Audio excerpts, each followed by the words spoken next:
Welcome back, everyone. We're diving into some fascinating notes today on entrepreneurship, especially how trust and authenticity can really make a difference in the South African business world. Sounds intriguing. I'm ready to dig in. How about you? Absolutely. Let's get our hands dirty. I like to get our hands dirty. It's funny because one of the first things that jumped out at me from these notes is how empowerment can't just be a buzzword. It has to mean something in action. Totally. It resonated with me, too. The source talks about how crucial it is to see your clients and partners not just as transactions, but as opportunities to grow together, almost like you're both climbing up together, supporting each other along the way. What do you make of that? It's a powerful image, isn't it? And it gets at the core of what real empowerment should look like in business. It's not just about handing someone tools and then stepping back. It's about actively supporting their journey, celebrating their wins, and honestly fostering a true sense of partnership. And that makes me think about that company the source highlights, Food Alchemists.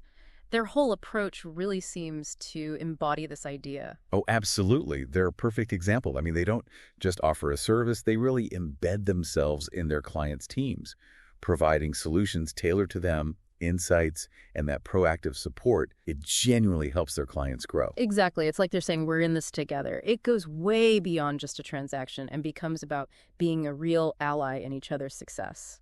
And, that kind of approach is probably even more important in a business landscape with as many challenges as South Africa's. Which, speaking of, the source doesn't shy away from those challenges, does it? Not at all. It's like a real trial by fire for entrepreneurs there. Regulatory hurdles, funding issues, fierce competition, you name it. They didn't hold back. Right. What struck you about the challenges they highlighted? Well, it's definitely a tough environment, no question. But what I find really interesting is how the source emphasizes that these hurdles, they're not insurmountable. They specifically call out strategic partnerships as a way to overcome these, especially when it comes to funding. Yeah. It's almost like they're saying, if you can tap into this spirit of collaboration, of shared success, it creates a safety net to navigate those difficulties. It's like that spirit of partnership we were just talking about. It becomes even more crucial in that kind of context. It's not just good business practice. It could be essential for survival. Absolutely. And, that focus on authentic partnership doesn't just help you weather the storms. It also plays a big part in how you build trust with your clients, which in a market as competitive as South Africa's, that can be a game changer. So true. The source really emphasizes authenticity, which honestly can feel a little rare in the business world sometimes, don't you think? Yeah. What is it about authenticity that resonates so much with people, especially when we're talking about business? I think it boils down to people wanting something real. Really? We can all spot a sales pitch from a mile away. But when someone's authentic, it's like they're saying, look, this is who I am, this is what I believe in. And that's powerful, especially in business where trust is everything. You know what really got me thinking about that?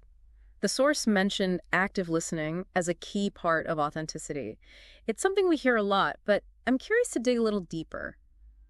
What does active listening actually look like in practice for entrepreneurs? How do they build those genuine relationships? It's like you're not just hearing the words, right? You're really trying to understand the message underneath. I like that. Like picking up on those little things. Someone hesitates, their voice changes, even what they don't say can tell you a lot. That's where the real insights are sometimes. So it's about listening with your whole being, not just your ears.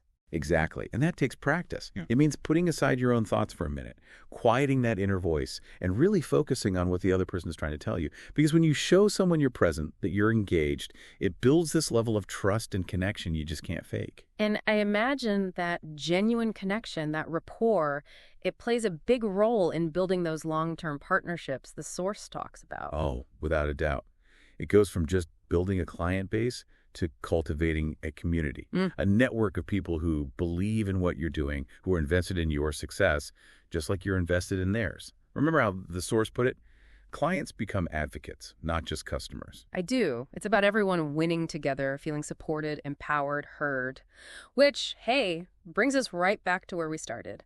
This idea of empowerment as a driving force, especially in a dynamic environment like South Africa's. It's funny how that happens, right? Because in a way, embracing uncertainty, that's part of the empowerment equation too.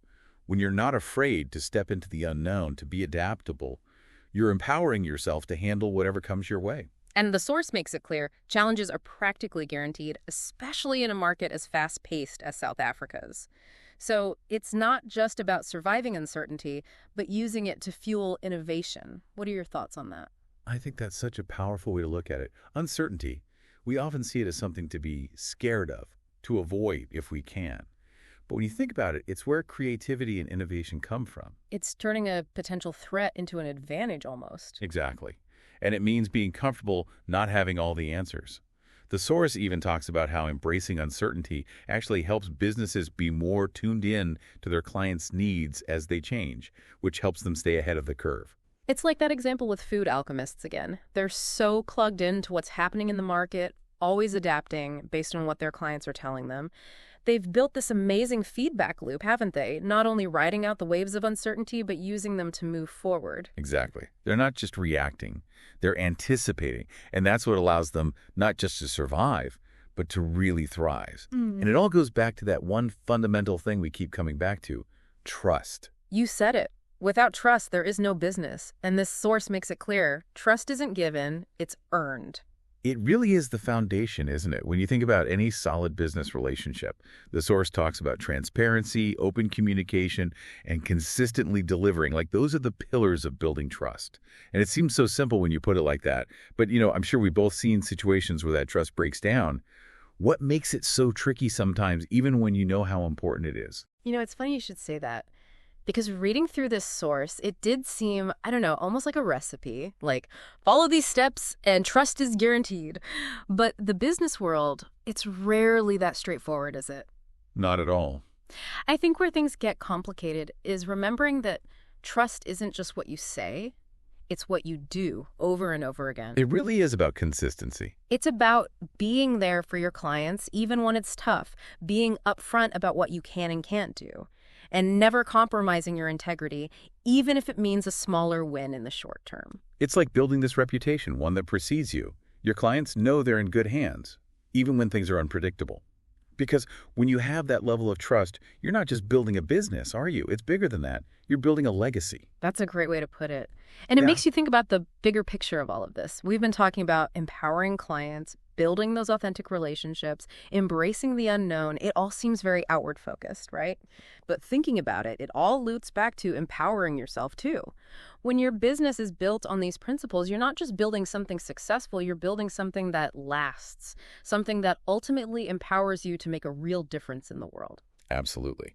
It's about your values lining up with your actions. Right. And when that happens, it creates this ripple effect that goes way beyond just the bottom line. When you prioritize things like empowerment, authenticity, genuine partnership, you're not just building a business, you're building a force for positive change. And that brings us to the heart of this whole deep dive, doesn't it? Because what we're really looking at is how you, our listener, how you can build a business that doesn't just make a profit, but one that makes a real difference in the world. And while these notes have some great insights about doing business in South Africa, what I find so interesting is how universal these principles are. It doesn't matter where you are in your own entrepreneurial journey. I think the biggest takeaway here is this. When you empower others, you end up empowering yourself too. I love that. And if I could add one last thought, it's that building your business on a foundation of trust, authenticity, and empowerment. It's not just good for the soul, it's good for business. It really is. Well, it's been a pleasure diving deep with you today. And to all of you listening, as you continue on your own journeys, we'll leave you with this question. How will you build a business that not only thrives, but uplifts, empowers, and inspires? Until next time, keep exploring, keep learning, and keep diving deep.